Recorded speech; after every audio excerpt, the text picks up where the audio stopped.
네, 안녕하세요. 오늘 원동제일교회 교사교육 3주차 강의 시작하도록 하겠습니다. 강의 전에 우리 함께 기도하시고 강의 함께 나누도록 하겠습니다.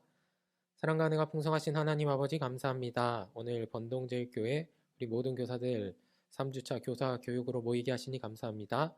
오늘 강의를 통하여 우리 교사들이 조금 더 하나님을 깊이 알아가고 하나님의 귀한 믿음의 일꾼들로 성장하는 시간 될 수 있도록 은혜를 베풀어 주시옵소서. 감사를 드리며 예수 그리스도의 이름으로 기도하옵나이다. 아멘. 네, 강의를 맡게 된 저는 초등 2부 조민기 전도사입니다. 강의를 시작하기 전에 양해의 말씀을 조금 드리고 싶은데요. 저희가 오늘 준비한 이 강의가 원래는 제가 예전에 한 5시간 분량 정도로 준비했었던 강의입니다. 그런데 저에게 오늘 시간이 허락된 시간이 1시간 남짓 정도밖에 되지 않아서 사실 많은 부분들을 생략하고 압축에 압축을 하게 되었어요. 그래서 선생님들이 들으시기에 조금 이해되지 않는 부분들, 그런 부분들이 있을 수도 있을 것 같아요. 좀 더 자세하게 설명을 드리고 예도 드리면서 강의를 진행하면 훨씬 더 이해하기 쉬울 수 있지만 이런 상황들을 조금 이해를 해주시고 양해해 주시면서 들어주셨으면 좋겠습니다. 그럼에도 불구하고 오늘 강의에 집중하시고 집중해서 잘 들어주시면 선생님들이 강의를 통해서 조금 더 하나님을 깊이 알아가는 시간 될 수 있을 거라 믿으면서 강의 시작하겠습니다. 우리 오늘 주제는요. 네, 10가지 말씀이라는 주제로 함께 강의 나눠보겠습니다. 다음 목차를 한번 보겠습니다. 목차는 글씨가 좀 작아서 잘 보이실지 모르겠는데요. 참고해 주셔서 이런 순서로 강의 진행될 거라고 이해해 주시면 되겠습니다. 다음이요. 네, 함께 말씀 호세아 4장 1절 2절 한번 집에 계신 선생님들 보시면서 읽어 보겠습니다. 이스라엘 자손들아 여호와의 말씀을 들으라. 여호와께서 이 땅 주민과 논쟁하시나니 이 땅에는 진실도 없고 인애도 없고 하나님을 아는 지식도 없고 오직 저주와 속임과 살인과 도둑질과 간음뿐이요 포악하여 피가 피를 뒤음이라. 아멘. 북이스라엘에게 주신 하나님, 호세아 선지자를 통해서 주신 하나님의 말씀인데요. 이 말씀에 보면 우리가 잘 알고 있는 10계명의 말씀들이 등장하죠. 이것은 실제로 북이스라엘 백성들이 이렇게 10계명의 말씀을 실제적으로 어겼다라는 것을 뜻하는 것이 아니라요. 하나님의 눈에 북이스라엘의 모습이 10계명을 이렇게 어기고 있는 것과 같은 삶을 살아가고 있다라는 것을 의미하는 말씀입니다. 우리도 이 북이스라엘 백성들과 마찬가지인 것 같습니다. 하나님의 말씀, 특별히 우리도 10계명 아마 어기시는 분들 없다고 생각하시죠? 적어도 이 10가지 계명은 다 지킨다고 생각하시잖아요. 그런데 우리는 그렇게 생각할지언정 하나님께서도 과연 우리를 평가하실 때 우리가 하나님의 계명을 잘 지키면서 살아간다고 생각하실까? 마치 우리도 이스라엘 백성처럼 우리는 잘 계명을 지킨다 하지만 하나님의 눈에는 온갖 계명을 어기면서 살아가는 사람들은 아닐까? 오늘 강의를 통하여 함께 생각해 보고자 합니다. 다음 넘어가겠습니다. 10가지 말씀의 구분 이렇게 있는데요. 작아서 잘 보이시지 않겠지만 확대를 나중에 한번 시간 있으시면 해서 보세요. 저희 개혁교회 개신교는요. 필로의 구분을 따라가지고 이 10가지 말씀 10계명을 구분해서 계명을 이렇게 나누고 있다라는 사실 정도 그냥 교양적인 측면에서 그냥 보시면 되겠습니다. 자, 넘어가겠습니다. 10가지 말씀의 개관, 본격적으로 강의를 시작하려고 하는데요. 첫 번째 키워드 함께 보겠습니다. 첫 번째 키워드는 10계명과 10가지 말씀입니다. 오늘 강의의 주제가 10가지 말씀이라고 제가 제목을 정했는데요. 과연 10계명, 우리가 흔히 알고 있는 10계명이라고 부르는 것이 적절할까? 아니면 10가지 말씀이라고 부르는 것이 적절할까냐에 대한 질문을 하는 것입니다. 명칭이 바뀌면 새로운 인식이 생기기 시작합니다. 용어의 사용은 그래서요. 별거 아닌 것처럼 보이지만 굉장히 중요한 문제입니다. 청소 분야 아니면 환경미화원이냐, 어떤 용어를 쓰느냐에 따라 그 사람의 인격과 그 사람이 그 대상을 바라볼 때 어떤 시각을 가지고 바라보는지가 결정되잖아요. 따라서 십계명을 우리가 어떤 용어로 부르느냐의 문제는 우리가 십계명을 어떻게 대할 것이냐에 대한 문제이기도 하면서 십계명에 대한 성격을 우리가 어떻게 규정하고 정의하고 있느냐에 대한 문제이기도 합니다.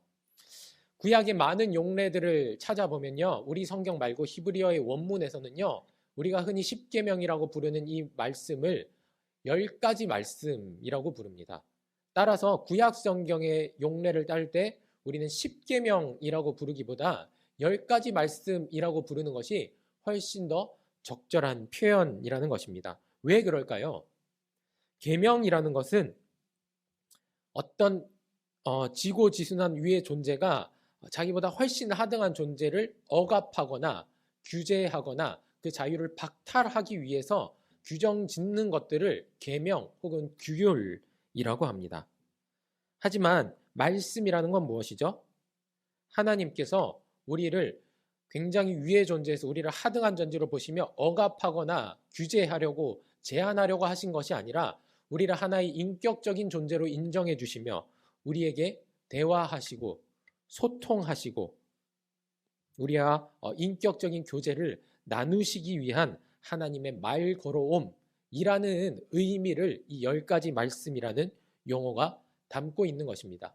그래서 구약 성경은 십계명이라 부르기보다 우리를 향해 대화하시는 하나님의 10가지 말씀이라고 부르고 있다라는 것을 이해해 주시면 좋겠습니다. 따라서 이 10가지 말씀은 하나님이 주신 계율이나 계명이 아니라 모세를 중개자로 하는 하나님과 이스라엘 백성, 더 나아가서 우리와의 대화이고 소통이다라고 이해해 주시면 감사하겠습니다. 다음 보겠습니다. 두 번째 키워드. 네, 두 번째 키워드는요. 도덕과 10가지 말씀 이렇게 되어 있죠. 우리는 이 십계명을 도덕적인 계명으로 이해할 때가 있는 것 같습니다. 혹은 윤리적인 계명으로요. 하지만 10가지 말씀은 도덕이나 윤리 지침이 아니라고 하는 사실입니다. 이것이 도덕이나 윤리 지침이 아니라고 하는 것은 이 10가지 말씀이 하나님의 언약 백성에게 주신 하나님의 말씀이다라는 뜻인데요. 이것은 무엇을 의미하냐면요. 10가지 말씀이 하나님의 언약 백성 안에 머무르기 위한 방법이라는 사실입니다. 또한 이것은 무엇을 의미하냐면요. 이스라엘 백성이 노예의 신분에서 자유민의 신분이 되었죠. 출애굽을 하면서.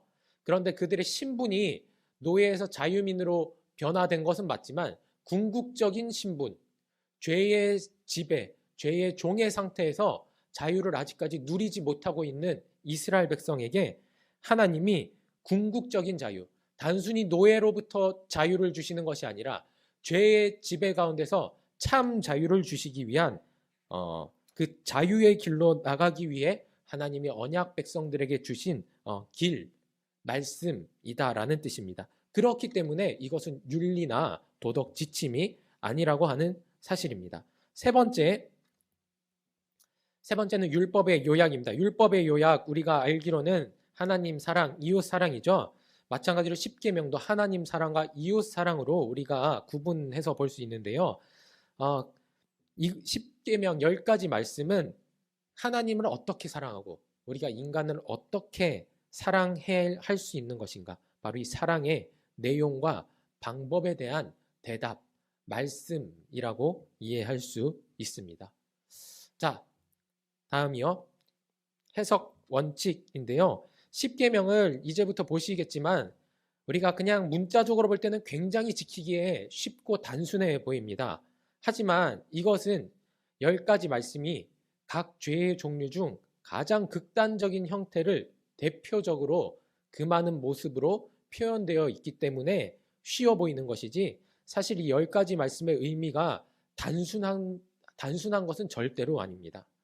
따라서 우리가 10가지 말씀을 이해할 때 그 안에 담긴 놀라운 깊이를 앞으로 발견할 수 있는데요. 그래서 우리는 항상 10가지 말씀에 대해 숙고하고 논의하고 의미를 계속해서 곱씹어야 합니다. 하지만 그렇다고 해서 무분별한 해석이 무제한적으로 허용되는 것은 아니고요. 적절한 해석 원칙이 있는데요. 그래서 해석 원칙을 지금 다 설명드릴 수는 없고요. 제가 오늘 하는 강의는 이 해석 원칙들에 입각해서 그 의미, 본질적인 의미를 파악하려고 노력했다라는 사실을 이해해 주시면 되겠습니다. 네, 다음 한번 넘어가 보겠습니다. 서언입니다. 서언. 네, 우리 개신교는 10가지 말씀을 구분할 때 1계명부터 시작하는 것이 아니라 이 서언부터 시작을 하게 됩니다. 다음 한번 보여주실래요? 이 서언을 분석을 해볼 수 있는데요. 전반부 나는 여호와 너의 하나님이라.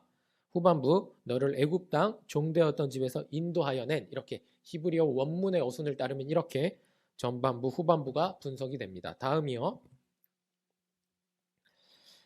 여기에는 하나님과 이스라엘의 관계가 드러나는데요. 첫 번째 서언에는 하나님의 자기 소개 공식이 등장합니다. 나는 여호와라는 소개가 가장 먼저 등장하는데 이것은 하나님의 이름을 밝히는 것, 단순히 거기에 목적이 있는 것이 아니라 하나님이 어떠한 분이신지를 이야기하는 것입니다. 이전에 하나님께서는 이스라엘에게 자신의 이름을 알려주신 적이 없으세요. 그런데 여기서 하나님께서 자신의 이름을 알려주시면서 그 이름에 담겨있는 놀라운 의미, 무엇이냐면 이 여호와라는 이름에 담겨있는 하나님이 이스라엘의 구원자이시고 해방자가 되신다라는 선포를 지금 이 서언에서 가장 먼저 하고 있는 것입니다. 두 번째, 자기 헌신 어구가 등장하죠. 너의 하나님이라는. 이것은 하나님께서 이스라엘의 해방자이고 구원자이시고 온 세상의 창조주이신 그 신이 바로 그 자신을 이스라엘에게 내어주셨다라는 헌신의 의미를 담고 있는 것입니다. 마지막 10가지 말씀을 들어야 하는 이유에 대해서 서언이 기록하고 있는데요. 그 이유는 무엇이죠? 바로 이스라엘 백성들이 원래 종이었기 때문에요.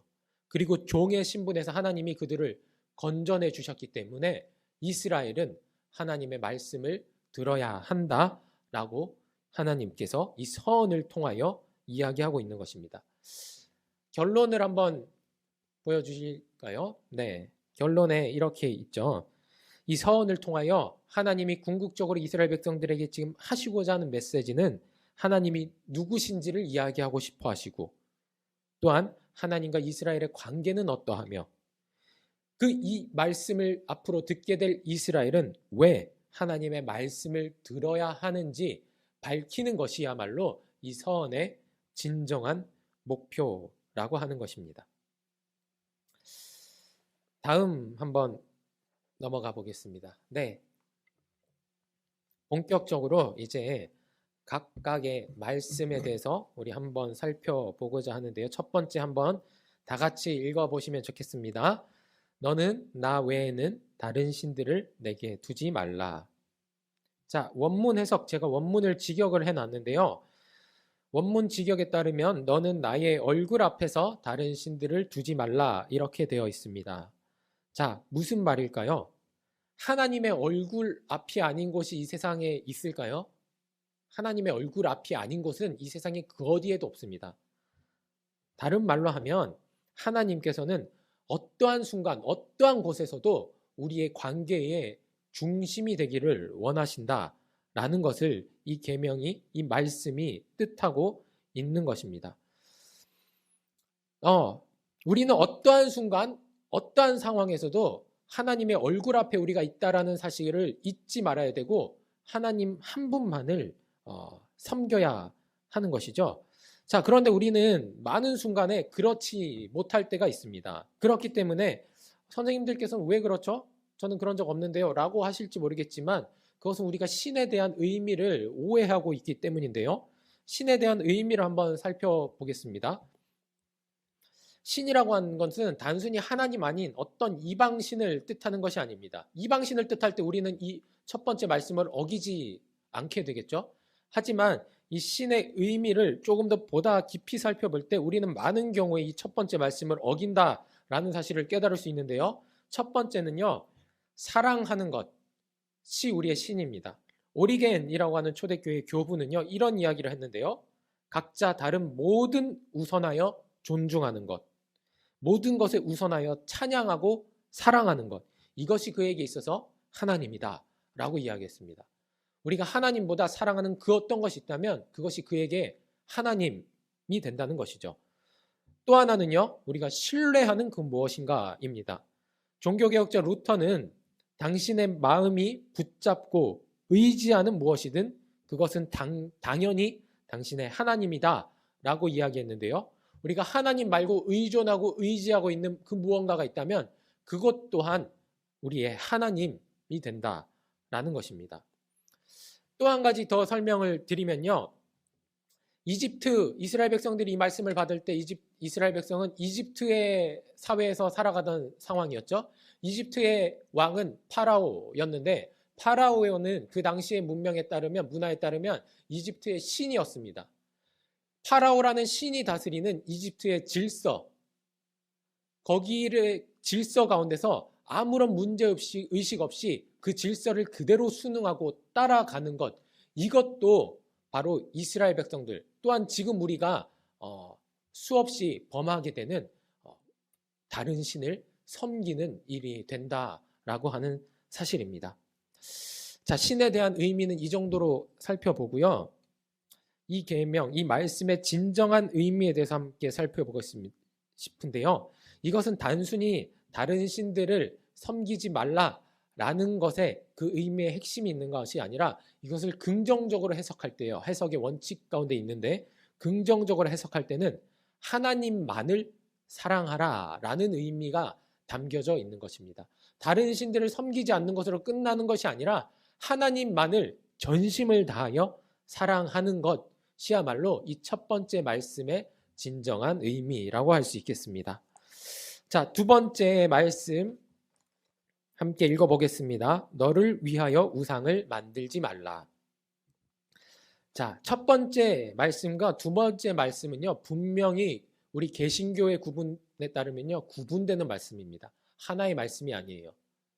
우상을 만들지 말라. 우리는 이 말씀도요, 마치 다른 우상 숭배와 연관지어서 생각할 때가 많은데요, 그렇지 않습니다. 이 두 번째 말씀의 핵심은요, 하나님을 어떻게 섬길 것인가에 대한 말씀입니다. 첫 번째 말씀이 우리가 어떤 신을 섬길 것인가, 우리의 섬김의 대상에 대한 말씀이었다면 이 두 번째 말씀은 그 하나님을 섬길 때에 우리가 어떻게 섬기는 것이 맞는 것인가, 그릇되게 섬기지 말아야 하는 것은 어떠한 것인가에 대한 내용을 담고 있는 것이라는 뜻입니다. 하나님을 어떻게 섬기느냐는요, 우리가 누구를 섬기느냐만큼 중요한 문제입니다. 이스라엘 백성들이 출애굽한 뒤에 모세가 시내산에 올라가서 하나님과 대화하고 있을 때 눈에 모세도 없고 하나님도 보이지 않으니 아론에게 금송아지를 만들어 달라고 했잖아요. 거기서 아론이 만들어준 금송아지는 하나님 아닌 다른 우상을 뜻하는 것이 아니라 하나님을 뜻하는 것입니다. 그런데 하나님께서는 그들이 금송아지의 형태를 한 하나님을 섬겼음에도 불구하고 분노하셨던 것은 그들이 하나님을 자신들의 편리한 대로 모습을 만들어 놓고 섬겼기 때문인 것입니다. 이 두 번째 말씀을 통하여 하나님이 우리에게 궁극적으로 하시고자 하는 말씀이 무엇일까요? 그것은 우리가 편리한 대로, 우리가 믿고 싶은 대로 우리가 원하는 하나님의 모습을 만들어 놓고 하나님을 섬겨서는 안 된다라는 뜻입니다. 하나님은 무한하신 분, 우리의 생각을 뛰어넘으시는 분, 우리가 이해할 수 없는 분이시잖아요. 그 하나님을 우리가 있는 그대로 섬겨야 하는 것이지, 우리가 믿고 싶은 하나님의 모습, 우리가 편리한 따를 때 편리한 하나님의 모습을 만들어 놓고 그것을 하나님이라고 섬기는 것, 그것이 바로 하나님을 우상화시키는 것이라는 것입니다. 예를 들면 이런 것이 될 수 있을 것 같아요. 기복신앙들 같은 것입니다. 우리가 열심히 하나님을 섬기면 반드시 하나님께서 우리에게 복을 주신다. 정말 그런가요? 하나님은 복 주시지 않을 수도 있죠. 그건 하나님의 자유이시고 하나님의 주권의 문제인데 많은 성도들은 반드시 내가 열심히 열과 성을 다하면 하나님은 반드시 나에게 복 주실 거야 라는 믿음을 가지고 무언가를 얻어내기 위하여 열과 성을 다해 하나님께 기도하고 그것이 우리에게 오지 않았을 때 뭐하죠? 실망하잖아요. 그것은 우리가 있는 그대로 하나님을 믿는 것이 아니라 우리가 믿고 싶은 하나님의 모습을 만들어 놓고 믿는 것이죠. 그렇기 때문에 이것이 바로 두 번째 말씀을 어기는 삶이 된다라는 것이죠. 이 말씀은 단순히 우리가 믿고 싶은 하나님의 모습을 만들어 놓고 섬긴다에서 그치는 것이 아니라요. 더 나아가서 우리가 하나님의 형상이며 세상 가운데 하나님의 형상이 되어야 한다라는 것을 의미하는 말씀이기도 합니다. 하나님의 모습을 우리는 만들 필요가 없습니다. 왜죠? 우리가 하나님의 형상을 따라 지음받았기 때문입니다. 우리가 하나님의 형상의 모습을 세상 가운데 나타내며 살아갈 때 하나님의 모습이 우리의 삶 가운데 드러나게 되는 것입니다. 사랑하는 우리 선생님들, 우리는 이 말씀을 통하여 우리가 하나님을 섬길 때 어떠한 모습으로 어떠한 태도로 하나님을 섬겨야 하는지를 배울 수 있습니다.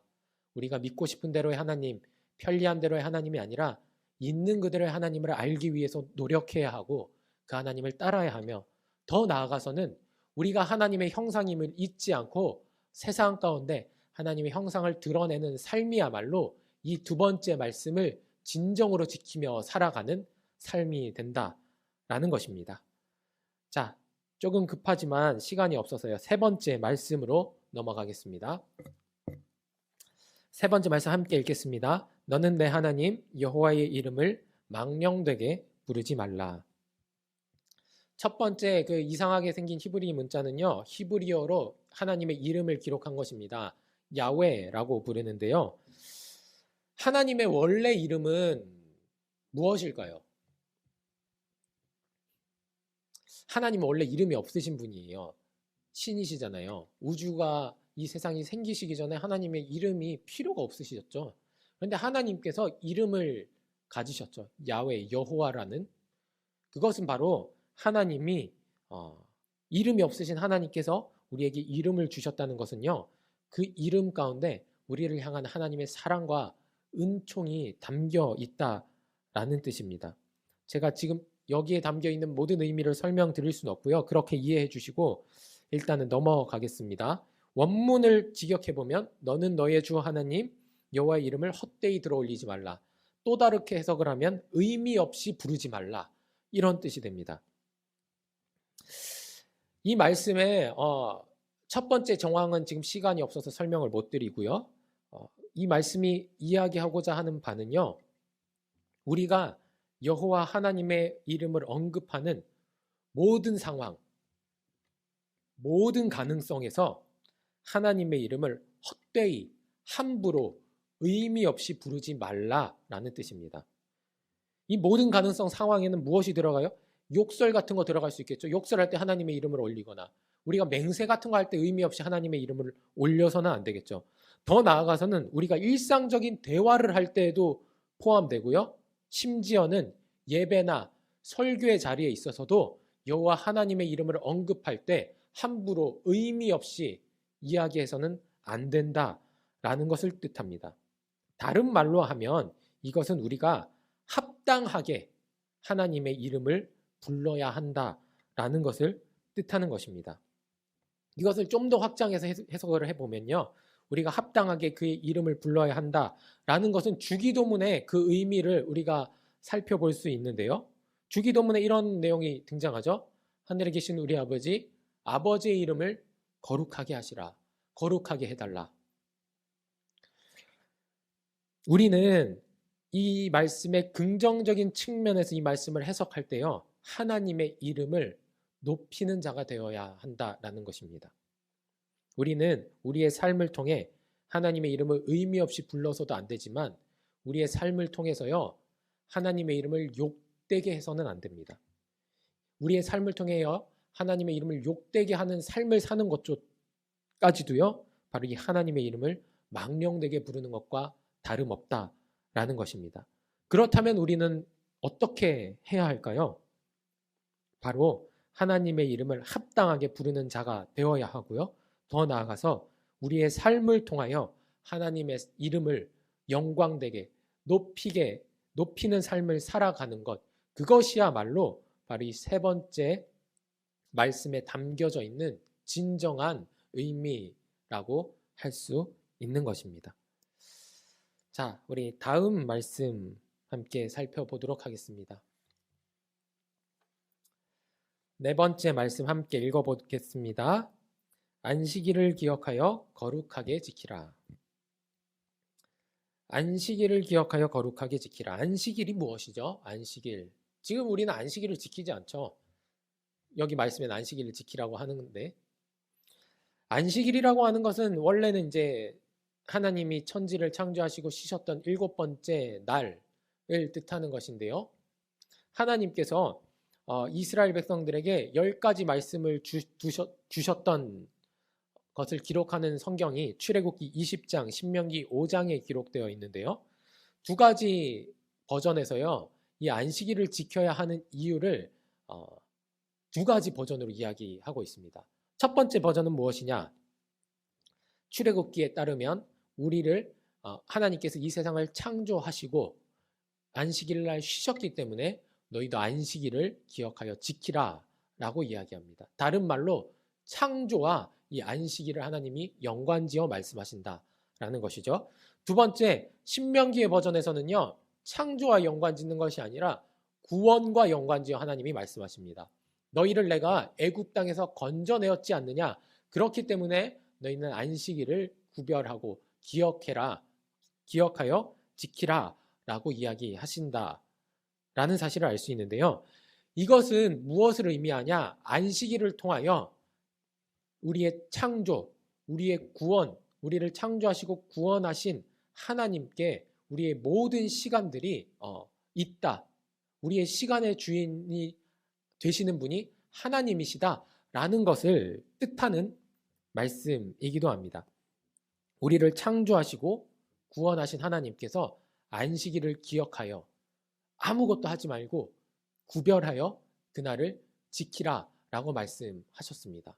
이것은 정말로 단순하게 문자적으로 생각해서요, 아무것도 하지 말고 그날을 지켜야 한다라는 것이 아니라요, 그날을 다른 날과 구별해서 너희가 지키라라는 것인데요. 그 전에 다른 날은 어떻게 하죠? 일을 하는 날이잖아요. 그날과 구별해서 그 시간을 하나님께 드리기 위하여 쉬었다라는 것입니다. 이 말은 우리를 창조하시고 구원하신 하나님께 우리의 모든 시간이 그 하나님께서 우리의 시간의 주인이 되신다라는 것을 의미합니다. 그러면 더 나아가서 안식일만이 하나님의 날, 안식일만이 하나님의 시간이 아니라 우리의 모든 시간이 하나님의 날, 하나님의 시간이라는 사실을 알 수 있고요. 그것을 상징적으로 표현하고 지키는 것이 안식일을 지킨다라는 것의 의미입니다. 좀 예를 쉽게 들면요, 11조를 생각해 볼 수 있을 것 같습니다. 우리 선생님들 11조 하시죠? 그 11조 10분의 1을 우리가 하나님께 드리는데 그것에 대한 신앙 고백, 무엇을 상징하는 것입니까? 모든 것을 하나님께서 주셨는데 그것에 대한 고백을 10분의 1을 통하여 우리가 상징적으로 드리는 것이죠. 그럼 그 10분의 1만 하나님의 것인가요? 그렇지 않죠. 나머지도 하나님의 것이잖아요. 나머지의 것도 우리가 하나님을 위하여 사용해야 하는 것이 맞는 것이죠. 단지 이 11조는 그 모든 것에 대한 상징적인 신앙 고백인 것처럼 이 안식일도 우리의 모든 시간이 하나님의 시간, 하나님의 날인데 그것에 대한 상징적인 의미로 하나님, 우리의 모든 시간이 하나님의 시간입니다 하는 신앙 고백을 특별히 하루를 지정해서 하나님께 온전히 드림으로 우리가 고백하고 지킨다라는 것에 있습니다. 그렇다면 이 안식일의 진정한 의미를 우리가 생각했을 때 안식일에 우리가 무엇을 하느냐, 우리가 무엇을 하지 않느냐, 이 율법적인 의미는 중요하지 않습니다. 모든 시간의 주인이신 하나님께서 기뻐하시는 삶을 살아가는 것이야말로 안식일을 기억하여 거룩하게 지키는 것입니다. 이 계명을 문자적으로 지켰던 바리새인들은 어떻게 했죠? 안식일에 무슨 일을 병자를 고치었던 예수님을 정죄하지 않았습니까? 아무것도 해서는 안 된다. 그런데 예수님께서는 무엇이라고 얘기하시죠? 안식일의 진정한 의미는 아무것도 하지 않는 것이 아니라 우리 모든 시간의 주인이신 하나님께서 기뻐하시는 일을 하는 것이야말로 안식일을 진정으로 지키는 것이다 라고 말씀하셨죠. 우리 선생님들, 우리의 모든 시간이 하나님의 시간입니다. 모든 시간을 하나님을 위해 사셔야 합니다. 거기에 대한 신앙 고백이 우리가 이 주일을 하나님을 위하여 드리는 것으로 나타난다라는 생각을 하시고요. 주일만 하나님을 잘 따르는 것이 아니라 모든 시간에서 하나님을 고백하며 따르는 우리 선생님들 되시기를 바라겠습니다. 다음 5번째 말씀으로 넘어가겠습니다.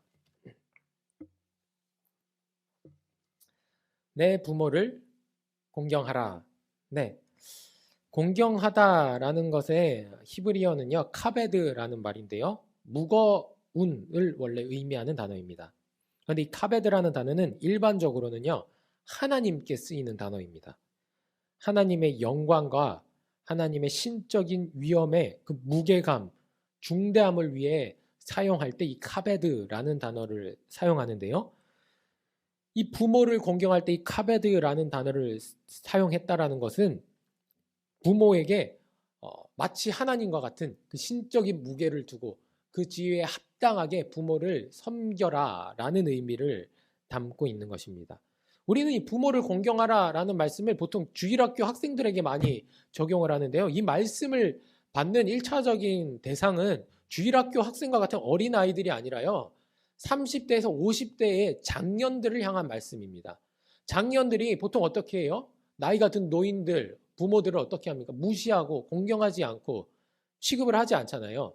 그들을 무게감 있게, 그들의 지위에 맞게 합당하게 섬겨야 한다라는 것을 의미합니다. 이것은요, 단순히 제가 다리로서의 계명이라고 마지막에 써놨는데 단순히 엄마 아빠 잘 섬기고 공양 잘 하라라 라는 의미가 아니라요, 부모를 섬기고 부모를 그에 합당한 지위에 맞게 공경하는 것은요, 하나님 섬기는 것과 연관되기 때문입니다. 우리는 우리의 존재가 최고의 존재가 아니라 우리 위에 어떠한 존재가 있다는 사실, 우리가 그 무게감을 가지고 섬겨야 하는 존재가 있다는 사실, 궁극적으로 누구죠? 하나님이시죠. 그 하나님을 섬기고 공경하고 그의 무게에 합당한 위엄을 우리가 따르고 하는 그 삶을요, 부모를 통해 1차적으로 배울 수 있게 되는 것입니다. 그래서 이 계명은 궁극적으로 하나님을 섬기고 우리의 존재가 최고의 존재가 아니고 마땅히 누군가를 섬겨야 하는 존재다라는 사실을, 부모 공경하는 사실을 통하여 궁극적으로 하나님을 섬기는 것에 나아가야 한다라는 것을 배우는 측면에서 이 계명은 첫 번째로 하나님 사랑과 연관되는 계명입니다. 동시에 이 계명은 앞으로 이어질 이웃 사랑과도 연관이 되는데요. 부모는 우리가 가장 먼저 인간관계를 맺는 첫 번째 대상이죠. 우리의 가장 첫 번째의 이웃이라는 이야기입니다. 이 이웃을 대할 때에 존중하고 섬겨야 한다. 함부로 대해서는 안 된다. 이 이웃의 의미는 앞으로 확장되어 내 형제, 내 이웃, 친구, 더 나아가서는 원수에게까지 적용되어서요, 이 이웃을 대할 때에 우리의 기본적인 마음가짐에 대해서 이야기한다라는 의미에서 이 말씀은 이웃 사랑과도 연관이 되는 말씀입니다. 그래서 이 말씀은 하나님 사랑, 이웃 사랑 둘을 이어주는 말씀이라고 해서요, 다리로서의 계명, 다리로서의 말씀이라고 이해할 수 있습니다. 네, 대충 의미는 전달이 된 것 같아서요, 우리 6번째 말씀으로 넘어가 보도록 하겠습니다. 6번째 말씀 함께 읽어보겠습니다. 살인하지 말라. 살인하신 분 없으시죠? 살인해본 적 있으신 분요? 이 계명 아마 어긴다고 생각하신 분들 없을 것 같아요. 하지만 정말 그럴까요? 이 계명을 직역을 하면요, 원래는요, 죽이지 말라라는 뜻입니다. 살인과 죽이지 말라라는 것은요, 분명히 다른 의미입니다. 살인이라고 하는 것은 의도를 가지고 내가 그 사람의 생명을 뺏을 만한 의도를 가지고 그 사람의 생명을 취하는 행위가 살인인 거죠. 근데 죽이는 것은 그런 의도가 없는 것도 포함하는 것입니다. 원문 해석에 따르면 이 말씀의 첫 번째 1차적 의미는요, 고의든 의도를 가졌든 혹은 의도가 없이 과실이든 간에 다른 사람의 생명을 빼앗게 하는 행위, 그 사람의 생명을 잃게 하는 행위를 의미하는 것입니다.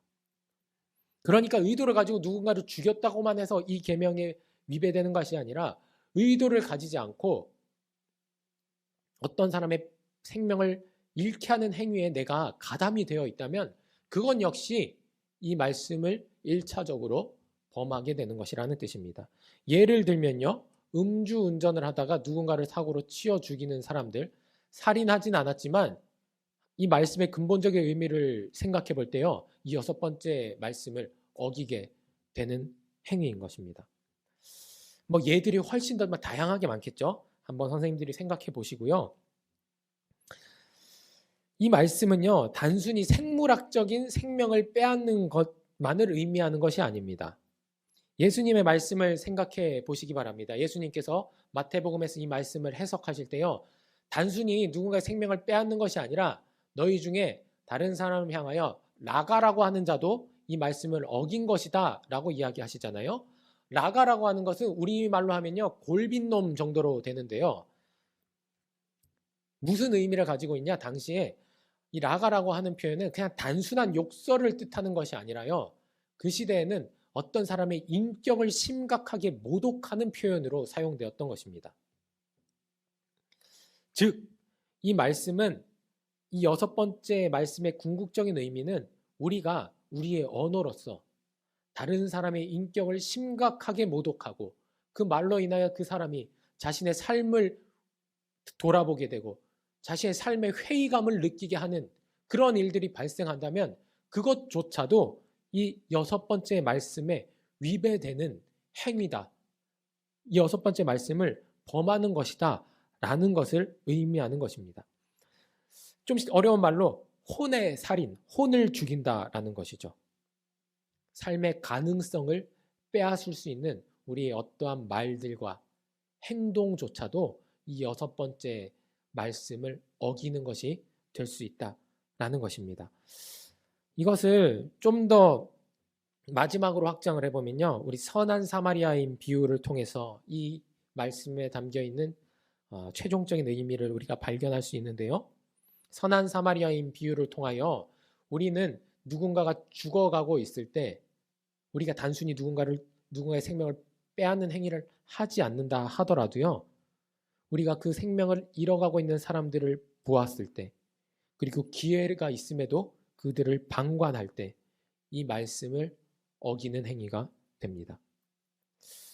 이것은 지금과 같이 생명을 경시하는 문화, 그 문화 가운데 우리가 침묵하고 방관하는 것조차도 이 6번째 말씀을 어기는 일이 된다라는 것을 뜻합니다. 온갖 종류의 폭력, 살해, 전쟁, 테러, 기아, 요즘엔 특히 아동들이 학대를 당해서 생명을 잃게 되는 그런 일들이 너무 만연하잖아요. 그런 상황 가운데, 이 생명이 꺼져가는 상황 가운데 우리가 그들을 위하여 기도하고 실질적으로 선한 사마리아인처럼 도움을 주어야 하는 것, 그것이야말로 이 말씀을 진정으로 이해하고 따르는 것이다 라는 것입니다. 죽이지 않는 것으로 충분하지 않습니다. 죽어가는 누군가의 이웃이 되어 주는 것이야말로 이 6번째 말씀의 진정한 의미입니다. 다음 넘어가겠습니다. 7번째 말씀 함께 읽어보겠습니다. 간음하지 말라. 이 말을 직역을 원문에서 보면요, 그의 이웃의 아내와 간음하는 자라고 되어 있습니다. 그의 이웃의 아내와 그의 이웃의 아내를 빼앗지 말라. 무슨 말이냐면요, 단순히 바람 피지 말라가 아니라요, 이웃의 아내를 빼앗으면 어떤 일이 발생하죠? 그 이웃의 가정이 파탄나게 되죠. 이웃의 가정을 소중하게 지키는 자가 되라라는 것입니다. 단순히 성적으로 이렇게 타락해서 바람피지 마라, 불륜하지 말라가 아니라 이웃의 가정을 보호하고 지키는 자가 되어야 한다라는 것을 의미하고요. 또 여기 말씀에 담겨 있는 의미는요. 2차적으로 혼인 관계에 있어서 충실해야 함을 이야기하는 겁니다. 간음하는 것은 부부간의 배신 행위이죠. 그래서 이 말씀은 결혼을 보호하기 위한 뜻이 담겨 있기도 합니다. 가족에 대한 배반 행위이고 하나님께서는 가족에 대한 배반 행위를 굉장히 싫어하십니다. 이것은 단순히 성관계에만 국한되는 것이 아니라 정서적인 모든 행위들까지 포함한다라는 것입니다. 그래서 이 말씀의 진정한 의미를 생각해 보면요. 이웃을 보호해 주어야 한다. 이웃의 가정을. 더 나아가서 우리 가정에 있어서 이 가정을 지키기 위해 육체적으로나 정신적으로나 충실하고 서로에 대한 더 깊은 사랑을 키워나갈 것을 이야기하는 말씀이다 라고 생각하실 수 있습니다. 더 나아가서 이 말씀의 궁극적인 의미를 생각해 볼 때요. 예수님의 말씀을 우리는 기억해 볼 수 있는데요. 마태복음에서 역시 예수님께서 이 말씀을 해석하실 때 기억나시죠? 누구든지 마음에 음욕을 품고 여자를 바라보면 간음하는 자다라고 이야기하시잖아요. 이것이 과연 지킬 수 있는 말씀인가? 라는 생각들을 하실 수 있는데요. 신약학자들은 예수님의 이 말씀에서 이 예수님의 말씀의 어순에 굉장히 주목을 하고 있습니다. 예수님께서 누구든지 여자를 보고 마음에 음욕을 품는 자마다 간음하는 자다라고 말씀하지 않으셨고 그 마음에 음욕을 품고 여성을 바라보면 간음한다라고 이야기하셨잖아요. 다른 말로 하면 무슨 의미냐? 제 마음에 성욕을 품고요. 어떤 여성을 제가 성욕을 해소할 목적으로 성욕의 대상으로 바라보는 것을 금하는 말씀이다 라는 사실입니다. 보면서 성욕이 생기는 건 어쩔 수 없죠. 본능이니까. 하지만 이미 성욕을 가지고 성욕을 풀 대상을 물색하면서 누군가를 찾는 것 그리고 그 사람을 성욕의 대상으로서 바라보는 것이 이 말씀에 위배된다라는 것입니다. 이것은 단순히 성욕에 국한되는 것이 아닙니다. 우리가 어떠한 목적이나 의도를 가지고 다른 사람들을 그 목적이나 의도를 해소할 대상으로 바라보는 것을 금하는 말씀이다 라는 것입니다. 우리가 사람들을 바라볼 때 그 사람을 있는 그대로 한 사람의 인격으로 그 사람 자체가 우리의 목적이 되어야 하지 우리가 다른 목적을 품고 다른 의도를 품고 그 사람을 우리의 목적과 의도를 해소할 대상으로 바라보면서 그 사람을 대할 때 이 여섯 번째가 아니죠. 7번째 말씀을 위배하게 되는 것이다 라는 것입니다. 단순히 성적인 것이 아니죠. 제가 어떤 사람들을 대할 때 저 사람의 지위가 높다고 해서 제가 그 지위에 도움을 받고자 인맥을 활용할 목적을 가지고 그 사람을 제 목적을 이용할 대상 취급을 하면서 인간관계를 할 때 그것조차도 이 7번째 말씀에 위배되는 행위다라는 것입니다. 이 말씀 제가 키워드가 이렇게 있잖아요. 사람을 대할 때 우리가 그 사람을 내 목적을 취하기 위한 대상으로 바라보는 것이 아니라 그 사람 자체가 우리의 목적이 되어야 한다. 인격으로 그 사람을 대해야 한다라는 것이 바로 이 7번째 말씀의 진정한 의미다라는 것을 함께 생각해 볼 수 있을 것 같습니다. 네, 이웃 사랑의 측면에서 이제 8번째 말씀 함께 읽어보도록 하겠습니다. 도둑질하지 말라.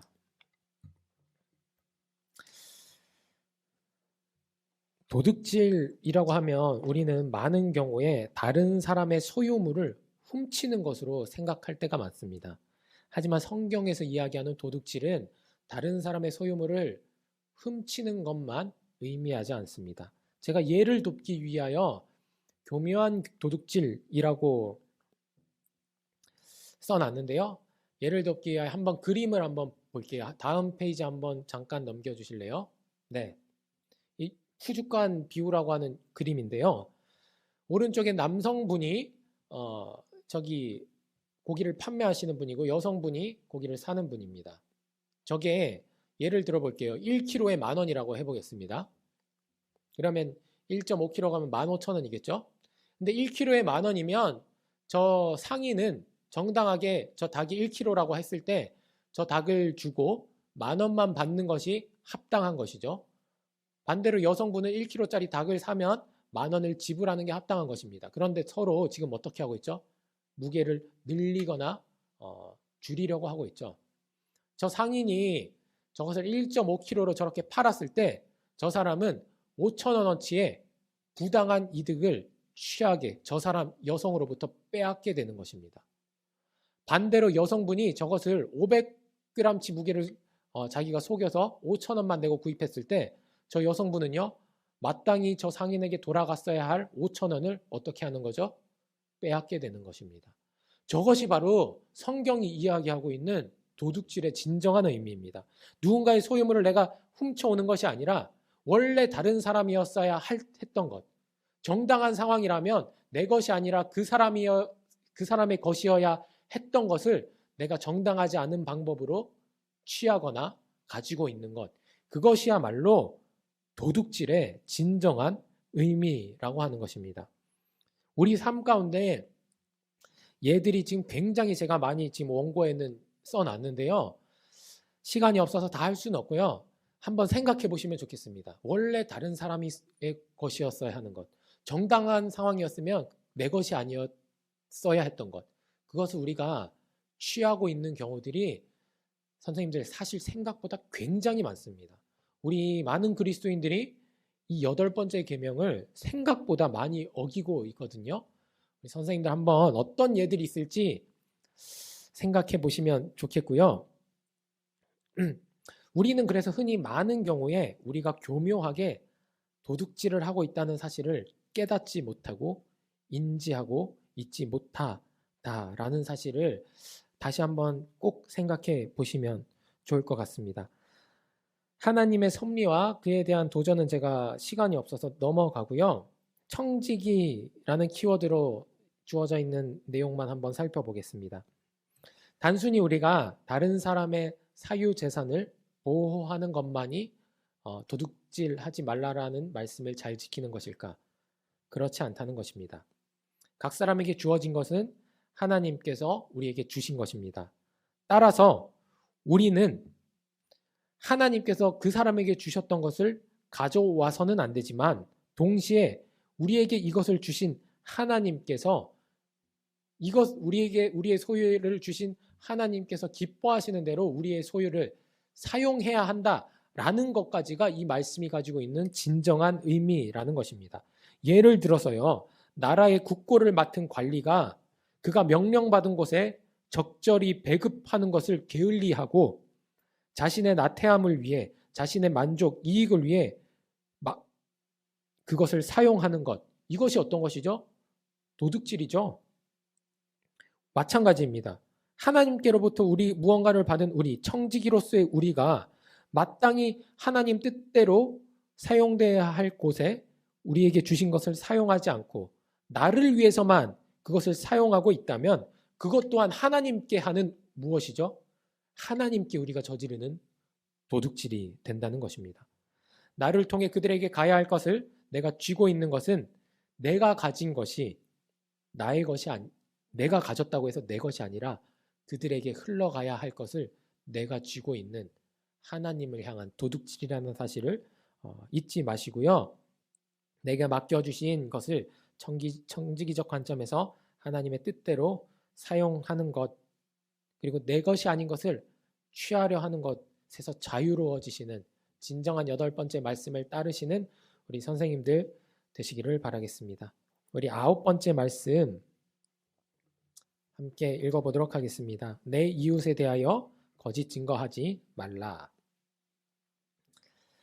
네, 원문에는요, 내 이웃에 불리하게 거짓 증인으로 대답하지 말라라는 뜻입니다. 오해하지 마셔야 되는 것은요. 이것은 거짓말에 대한 계명이 아닙니다. 거짓말을 하지 말라는 것이 아니라요. 거짓의 사람이 되지 말라라는 뜻입니다. 내 이웃에 불리하게 거짓 증인으로 대답하지 말라. 증인이 있는 곳이 어딘지 한번 생각해 보셨으면 좋겠어요. 증인이 있는 곳은요. 어디죠? 1차적으로 증인들을 우리가 볼 수 있는 곳은 법정이죠. 법정. 법정은 그럼 무엇을 하는 것이죠? 그 한 사회의 정의를 지키는 곳, 정의를 다루는 곳이 바로 법정입니다. 그 법정에서 정의를 굽게 하는 것이 어떤 사람이냐면요. 바로 거짓 증인들인 것입니다. 거짓 증인들이 거짓으로 증언하면요. 그 법정에서 정의를 바로 세우는 일이 어떻게 되죠? 무너지게 되는 것입니다. 따라서 이 말씀의 의미는요. 불의를 조장하고 사회의 정의를, 하나님 나라의 정의를 무너뜨리고 더 나아가서 거기에 그 정의를 세우는 일에 무너진 정의를 바라보면서 침묵하는 행위조차도 바로 이 이웃에 대하여 거짓 증인으로 대답하지 말라라는 말씀에 위배되는 삶이다라는 것입니다. 이 말씀은 궁극적으로는 하나님 나라와 연관되어 있습니다. 하나님 나라가 어떤 나라인지 어떻게 생각하시는지 잘 모르겠지만 성경적 의미에서 하나님 나라는요.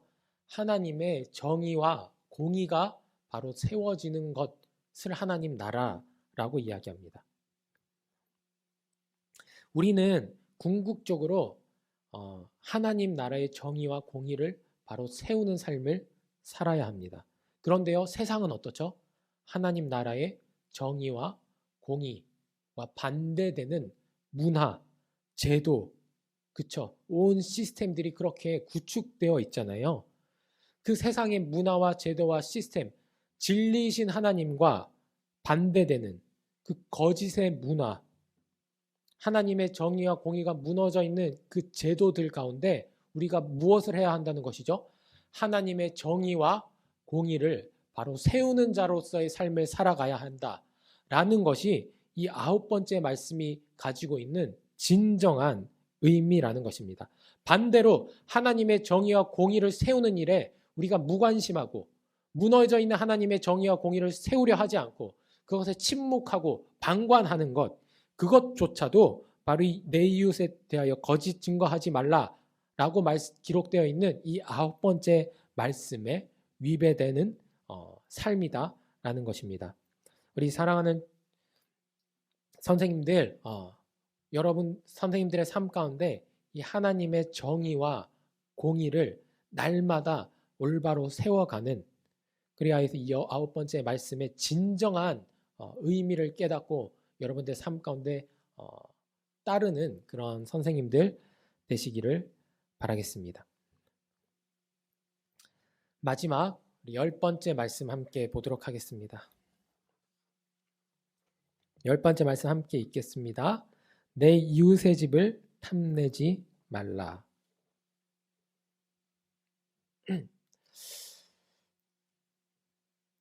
이 10번째 말씀은 다른 말씀들과는 다르게요. 좀 특이한 말씀인데요. 왜 그러냐면요.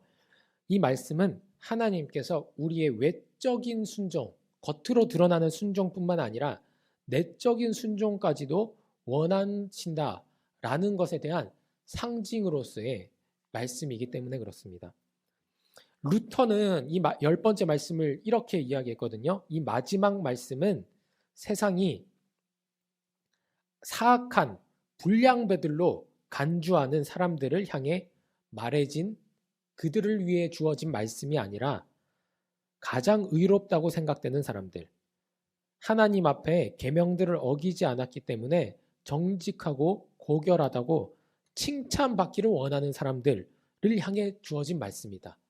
다른 말로 하면 겉보기에는 좋을지 몰라도 내면적으로 하나님을 순종하지 않을 수 있기 때문에 그 내면의 순종까지도 원하신다라는 상징으로서의 말씀이다라는 것입니다.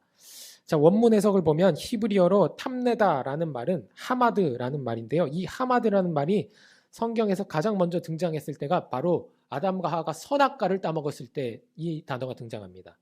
갈망하다, 탐내다라는 뜻인데 인류의 첫 번째 죄가 이 바로 하마드 때문에 시작된 것이죠. 하나님께서는 우리 인간들을 이 우주보다 거대한 존재로 만드셨습니다. 인간은 다른 말로 하면 우주보다 큰 피조물이라는 뜻입니다. 물리적으로는 작을지 모르지만. 그렇기 때문에 인간은요, 끊임없이 무언가를 채우려고, 채워 넣으려고 갈망하게 되어 있는 존재라는 것입니다. 하지만 우리는 우주보다 크게 창조되었기 때문에 설령 우주를 우리가 가진다 하더라도 우리는 무엇 할 수 없어요? 만족을 누릴 수 없고 끊임없이 무언가를 갈망하게 된다라는 것입니다.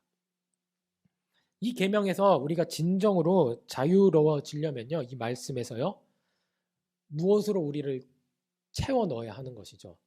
우리보다 더 큰 존재로. 그것이 무엇일까요? 그것이 아니죠. 하나님이시죠. 인간은 우주보다 크기 때문에 우주를 채워 넣어도 끊임없이 무언가를 갈망하게 되어 있지만 하나님, 우리 인간들보다 크신 하나님을 우리 가운데 채워 넣을 때 그분으로 우리 삶이 충만해지고 그제서야 무엇이 시작되냐? 진정한 우리 삶 가운데 만족이 시작되며 동시에 우리 삶 가운데 끊임없는 갈망과 탐내는 것이 그쳐질 수 있다라는 사실입니다. 이 말씀은요, 궁극적으로 우리가 하나님 한 분만으로 만족해야 한다라는 것을 뜻하는 것입니다. 그리고 하나님 한 분만이 동시에 우리를 만족시켜 주실 수 있다라는 것을 뜻하는 말씀이기도 합니다. 지금 한국 사회를 보면 참 열풍들이 많죠. 땅 투기 열풍, 교육 열풍도 있고 요즘에는 주식 열풍에 비트코인 열풍, 끊임없이 무언가를 가지려고 채우려고 하는 문화들이 만연해 있는 세상이잖아요. 믿는 자들이, 우리들이 무언가를 끊임없이 탐내고 갈망하는 그 문화를 따르는 것이 아니라 그것이 우리를 채워줄 수 없음을 분명히 깨닫고 우리보다 거대하신, 우리보다 크신 그분으로 우리 가운데 우리를 채울 때 진정한 만족이 있다라는 사실을 깨달아야 할 것 같습니다. 하나님께서 우리에게 원하시는 것을 받아들이는 것 따라서 우리가 하나님 한 분만으로 만족하는 것, 그것이 바로 이 계명, 이 말씀에 담긴 진정한 의미라고 할 수 있습니다. 이러므로써 첫 번째 계명, 첫 번째 말씀과 10번째 말씀이 연결이 되면서 10가지 말씀의 하나의 결론, 요약이 등장하는데요. 첫 번째 말씀에 제가 긍정적인 의미를 해석하면 이렇다 그랬잖아요. 하나님만을 사랑하라. 10번째 말씀의 궁극적인 의미는 무엇이었죠? 하나님 한 분만이 우리를 만족시켜 주실 수 있다. 하나님이면 충분하다라는 것이죠. 이 두 말씀을 이어보면요, 이렇게 됩니다. 하나님만을 사랑하는 것, 그것이면 우리 삶에 충분하다라는 것입니다. 우리 사랑하는 번동제일교회 우리 선생님들, 오늘 강의 어떻게 들으셨는지 모르겠습니다. 생각보다 10가지 말씀이 간단하지 않다라는 사실은 조금 느끼셨을 거라고 생각합니다. 10가지 말씀을 온전히 따른다는 것은 문자적으로 따올 때는 쉬울지 모르지만 거기에 담겨있는 진정한 의미를 이해할 때 결코 간단한 일이, 아니 오히려 굉장히 어려운 일이기도 합니다. 그것은 희생을 의미하고 포기를 의미하고 손해를 의미하고 미련하게 되는 것을 의미하는 것이기도 합니다. 그래서 어쩌면 수많은 그리스도인들이 하나님을 믿는다고 하면서도 하나님을 제대로 아는 것을 두려워하고 그분의 말씀대로 살아가는 것을 피하고 있는 것일지도 모르겠습니다. 하지만 하나님을 진정으로 따른다는 것은요, 종교적인 어떠한 고백에 우리가 동의를 표하는 것이 아니라 그분이 말씀하신 말씀의 삶대로 살아가는 것, 그것이야말로 하나님을 진정으로 따르는 삶이라는 것입니다. 한 부자 청년 기억나시나요? 그 청년이 영생을 얻기 위해 예수님께 왔을 때 예수님께서 계명을 지키라고 말씀하셨잖아요. 그 청년이 그렇게 얘기합니다. 저는 계명을 다 지켰습니다. 정말로 지켰을까요? 그는 문자적으로는 예수님의 계명을 잘 지켰을지 모르지만 이 10가지 말씀의 진정한 의미에 있어서는 그 말씀을 잘 지킨 사람은 아니었습니다. 그렇기 때문에 예수님께서 모든 것을 가난한 자들에게 나눠주고 나를 따르라 이야기하셨을 때 진정한 의미로서의 그 10가지 말씀에 담겨있는 의미를 예수님께서 말씀하셨을 때 그 청년은 근심하고 돌아갔다라고 증언하고 있지 않습니까? 우리 사랑하는 선생님들, 예수님께서 오늘 문자적 의미의 10가지 말씀이 아니라 진정한 의미로서의 10가지 말씀을 여러분들에게 주시며 그 길을 따르라고 말씀하십니다. 선생님들, 청년처럼 근심하고 돌아가시겠습니까? 아니면 전적으로 예수님을 따르시겠습니까? 강의는 여기까지 하고요. 우리 함께 기도하고 오늘 모든 강의를 마치겠습니다. 기도하기 전에 시간이 너무 부족해서 제가 사실 굉장히 급하게 달려왔고 많은 내용들을 생략하면서 왔는데 선생님들께서 잘 이해되셨는지 모르겠지만 양해를 좀 해주시고요. 혹시 부족하거나 설명이 이해되지 않는 부분들이 있다면 제가 이제 저는 초등 2부에 항상 있으니까요. 저에게 오셔서 질문해 주시고 좀 더 자세히 알고 싶은 부분들이 있으시면 말씀해 주시면 제가 선생님들에게 또 오프라인에서 친절하게 또 설명드리도록 하겠습니다. 네, 오늘 강의 들어주셔서 감사하고요. 함께 기도하도록 하겠습니다. 사랑과 은혜가 풍성하신 하나님 아버지, 오늘 교사교육 3주차 강의 잘 마무리하게 하시니 감사합니다. 오늘 이 강의를 통하여 하나님께서 우리에게 주신 이 10가지 말씀에 담겨있는 보다 깊은 의미들을 우리가 함께 나누었습니다. 우리 교사들이 정말로 이 진정한 의미에 있어서 이 10가지 말씀을 잘 지키고 따르는 하나님의 귀한 믿음의 백성들 다 될 수 있도록 은혜를 베풀어 주시옵소서. 감사를 드리며 예수 그리스도의 이름으로 기도하옵나이다. 아멘.